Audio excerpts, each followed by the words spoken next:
Tujuan perjalanan saya kali ini menuju ke tempat pertama kali kopi Kalosi ditanam di wilayah Sulawesi. Terletak 230 km dari kota Makassar, tepat di kaki Gunung Latimojong yang termasuk dalam Kabupaten Nrekang.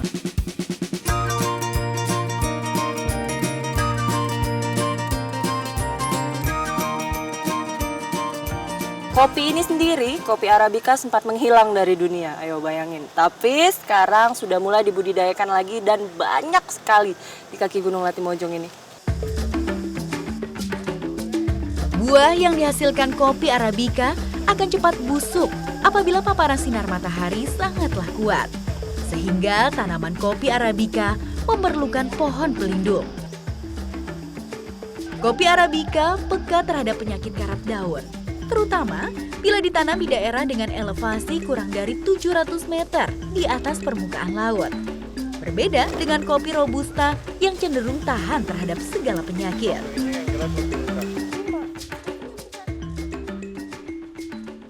Nah, untuk daerah Sulawesi sendiri, kopi ini memang terkenal dari Toraja. Tapi sebetulnya asal mula penyebaran kopi di Sulawesi itu masuknya di sini dulu, di kaki Gunung Latimojong, disebutnya kopi Kalosi. Untuk jenis yang ada di sini kopi Arabica. Arabica dengan Robusta perbedaannya di ketinggian saja. Kalau Arabica mulai dari ketinggian 600 meter di atas permukaan laut sampai 2000 meter di atas permukaan laut, itu semua tempatnya kopi Arabica. Sementara kalau Robusta itu berada di ketinggian 800 meter di atas permukaan laut. Kopi Arabica menguasai sekitar 70% pasar kopi dunia bila dibandingkan dengan kopi Robusta yang hanya 30%. Indonesia merupakan penghasil biji kopi ketiga terbesar di dunia setelah Brasil dan Kolombia. Kopi Arabica biasa diolah dengan pengolahan basah, sementara kopi Robusta pengolahannya kering.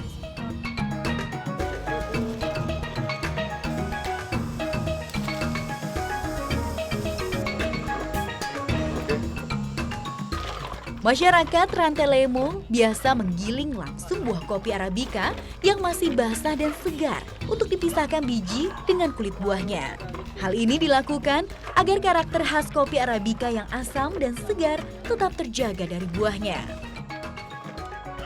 Sedangkan pada kopi Robusta biasanya dijemur terlebih dahulu. Barulah dipisahkan antara buah dengan biji kopinya.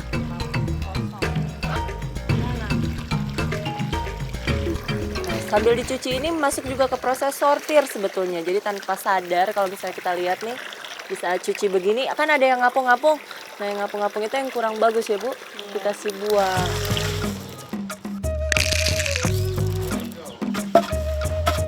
Nah ini kita masuk dalam proses tumbuk. Nah proses tumbuk ini juga ada beberapa kali. Kalau yang lagi ditumbuk sama Ibu Aji di depan, itu adalah proses untuk melepas kulit arinya. Nah ini yang saya tumbuk. Sebentar. Nah, kalau yang sudah dibawa gini, ini yang udah bisa langsung kita sangrai setelah ditumbuk nanti. Jadi kalau misalnya dilihat ini sudah dijemur kesekian kalinya, betul-betul kering. Kalau menurut Bu Haji ini kadar airnya tinggal 15% aja. Jadi kalau misalnya yang jantan tuh seperti ini, dalam satu kulit ari dia cuma satu. Sementara kalau yang betina itu biasanya berpasangan. Nih, kayak gini nih yang betina. Jadi dia kalau dalam satu kulit ari ini tertelungkup begini. Proses pemanggangan atau sangrai ini selain untuk mengeringkan biji kopi, juga memicu reaksi kimia untuk memunculkan minyak kopi atau kaviol.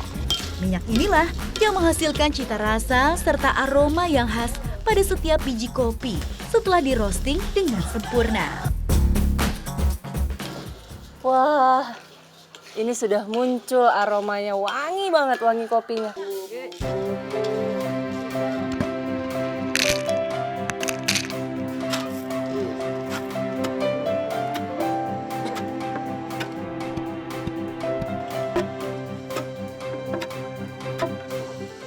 Kopi Kalosi, kopi yang sering kalah pamor dengan kopi Toraja ini merupakan nafas kehidupan ekonomi masyarakat di sini.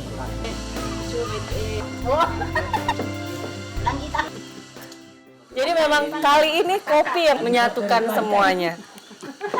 Kalau misalnya bicara tentang rasa, kopi Arabica ini sendiri tidak terlalu asam dan yang pasti kafeinnya lebih rendah dibandingkan Robusta. Yang pasti kalau teman-teman penasaran seperti apa sih rasa kopi Arabica di kaki Latimojong ini, rasanya luar biasa, apalagi kalau ngumpulnya sama saudara. Ya Bu.